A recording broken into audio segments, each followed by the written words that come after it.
नमस्कार, मैं चंचल नगाए स्वागत करती हूँ ओम एजुकेशन सेंटर में, जहाँ आप मेरे साथ कक्षा 12 अनिवार्य हिंदी की पुस्तक सृजना का अध्ययन कर रहे हैं। तो शुरू करें हम नेक्स्ट वीडियो। उससे पहले आप चैनल को सब्सक्राइब करिए, बेल आइकन को प्रेस करिए, जिससे आपको समय पर नोटिफिकेशन मिल सके। लाइक करिए और प्लीज़ अपने दोस्तों को अधिक से अधिक शेयर करिए। यदि आपने पिछले वीडियो इस बुक के नहीं देखे हैं तो डिस्क्रिप्शन में लिंक दिया हुआ है। 12वीं के भी पिछले वीडियो देख सकते हैं, 10वीं के भी वीडियो देख सकते हैं और हिंदी व्याकरण के भी समस्त टॉपिक देख सकते हैं। डिस्क्रिप्शन में जाइए और लिंक दबाइए और आपको समस्त वीडियो उपलब्ध हो जाएंगे। तो शुरू करते हैं बिना समय गवाए। शुरू करते हैं अभ्यास प्रश्न। ये शमशेर बहादुर सिंह जी द्वारा रचित जो उषा कविता है, हमने पढ़ ली थी। यदि आपने इससे पहले वाला वीडियो नहीं देखा तो उसे देखिए। इसमें प्रश्नोत्तर जो दिए हुए थे, आई होप आपने कर लिए होंगे। यदि नहीं किए तो एक बार सुने फिर लिखें, स्क्रीनशॉट लें या फिर देखिए। उषा कविता में किसका वर्णन है? सूर्योदय का, बादलों का शब्द चित्र, सूर्यास्त का वर्णन, सवेरे की लालिमा। तो किसका वर्णन है? सूर्योदय का। सूर्योदय के समय का संपूर्ण वर्णन कवि ने किया है। दूसरा है जादू टूटता है उषा का। जादू का अर्थ है क्या? आकर्षण। आश्चर्यचकित होकर कवि देख रहा है और स्तब्ध रह जाता है उषा कालीन बेला को देखकर, तो आकृष्ट होता है। इसलिए क्या जादू टूटता है से जादू का अर्थ क्या है? आकर्षण। आकर्षण खत्म हो जाता है जब सूर्य उदय हो जाता है, तो उषा कालीन लालिमा हट जाती है और आकर्षण समाप्त हो जाता है। नेक्स्ट है भोर का आकाश किसके समान नीला है? तो कवि के अनुसार भोर का आकाश बहुत नीले शंख के समान नीला है। भोर का आकाश शंख के समान नीला है। कवि ने नव को राख का लिपा हुआ चौका क्यों कहा? तो नीले आकाश में भोर के हल्के सफ़ेद प्रकाश के मिल जाने से कवि को नीला आकाश कैसा लग रहा है? राख के चौके जैसा, राख जैसे रंग का दिखाई पड़ने के कारण उसे कवि ने राख का लिपा हुआ चौका बताया है। नहीं, बिल्कुल नई उपमा दी है। उषा का जादू टूटने का तात्पर्य मैंने अभी आपको बताया कि उषा का जादू टूटने का तात्पर्य है सूर्योदय होते ही आकाश में दिखाई देने वाले उषा के मनमोहक दृश्य का समाप्त हो जाना। लाल केसर तथा लाल खड़िया चौक के माध्यम से कवि क्या व्यक्त करना चाहता है? देखिए, मैं थोड़ा बड़ा करूं, आपको शायद दिखाई नहीं दे रहा। लाल केसर तथा लाल खड़िया चौक के माध्यम से कवि क्या व्यक्त करना चाहता है? तो सूर्य की हल्की लाल लाल किरण उषा काल में जब धुंधले आसमान में फैलती हुई दिखाई देती हैं, तो उसके लिए कवि ने लाल केसर का फैलना बताया है।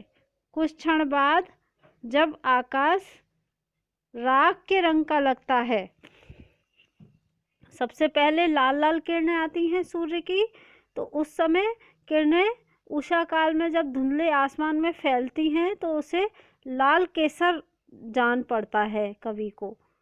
उसके बाद जब राख आकाश में राख के रंग का लगता है, तब सूर्य की लाल किरणें कुछ अधिक उभरने लगती हैं। उसी दृश्य के लिए कवि ने लिखा है कि लाल खड़िया चौक को आकाश रूपी स्लेट पर जैसे मसलने जैसा बताया है, जैसे किसी ने आकाश रूपी काली स्लेट पर लाल चौक घिस दिया हो। लाल खड़िया चौक घिस दिया हो। इस तरह कवि ने भोर की लालिमा का चित्रण किया है। नेक्स्ट है उषा कविता में कवि क्या संदेश देता है।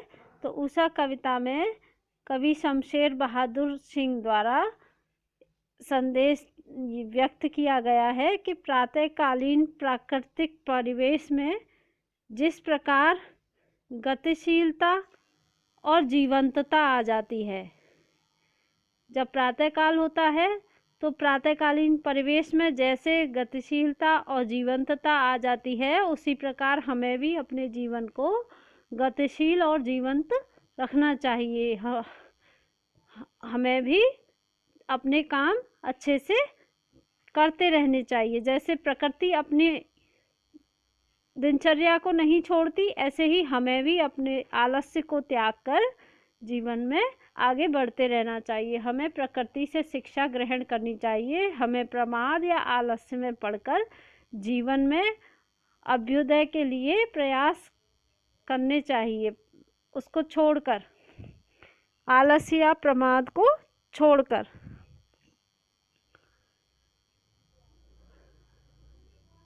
और खुशियों से पुलकित रहना चाहिए।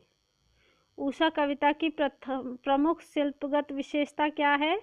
तो उषा कविता की प्रमुख शिल्पगत विशेषता यह है कि इसमें बिंबात्मक चित्रण किया गया है। शिल्पगत विशेषता पूछी है, अर्थात भाषा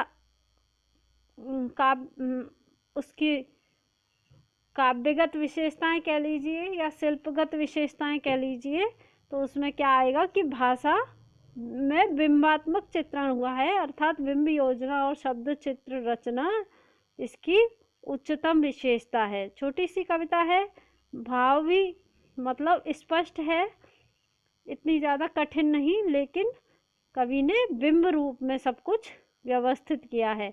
रूपक एवं उपमा के द्वारा उषा काल के आकाश एवं चारों तरफ के आकर्षक दृश्य को बिंब सुंदर चित्रों से उकेरा गया है। इसमें शब्दावली अतीव सरल और सुबोध है, लघु आकार की है एवं भावानुरूप प्रयुक्त की गई है।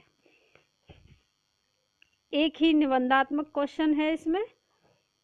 शमशेर बहादुर सिंह की उषा कविता का प्रकृति वर्णन अपने शब्दों में कीजिए। तो छोटी सी कविता है, उसका प्रकृति वर्णन आप अपने शब्दों में लिखें तो ज़्यादा अच्छा है। वैसे मैं आपको बता दे रही हूँ, हिंट दे रही हूँ, फिर भी आप इसको अपने हिसाब से लिखें तो ज़्यादा बेस्ट है। उषा कविता में कवि शमशेर बहादुर सिंह ने प्रातःकालीन प्रकृति का मनोरम चित्रण प्रस्तुत किया है। भोर से पहले समस्त परिवेश अंधकार में डूबा रहता है, चारों तरफ अंधेरा होता है। तब सबसे पहले पूर्व दिशा में कुछ हल्का उजाला सा फैलने लगता है। सबसे पहले उषा की अरुण किरणें मंद आभा बिखेरने लगती हैं। तब सबसे पहले उनकी उषाकालीन सूर्य की किरणें अपनी मंद आभा बिखेरने लगती हैं, जो कि कुछ क्षणों के पश्चात सारे आकाश में कुछ गहरी सी उभर जाती हैं। और कवि को क्या लगता है कि लाल केसर या लाल खड़िया चौक घिस दिया गया हो काली स्लेट पर। सूर्य का सारथी अरुण जो ही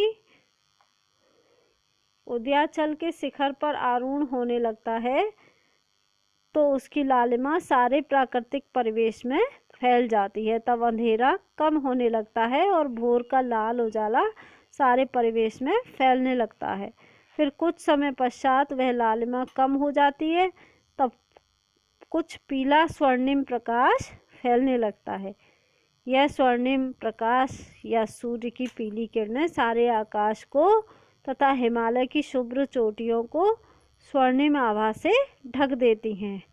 सारा परिवेश सुनहरा हो जाता है। इसके तत्क्षण अर्थात उसी क्षण, दूसरे ही क्षण क्या होता है, सूर्य का श्वेत बिंब उभरता है, सूर्योदय होता है और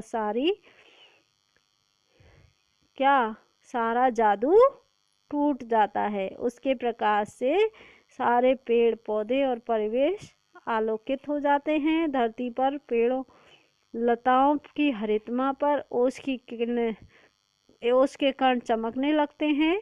पशु पक्षियों का कलरव बढ़ जाता है और धरती पर नव चेतना का संचार हो जाता है। लोग अपनी अपनी दिनचर्या में जुट जाते हैं।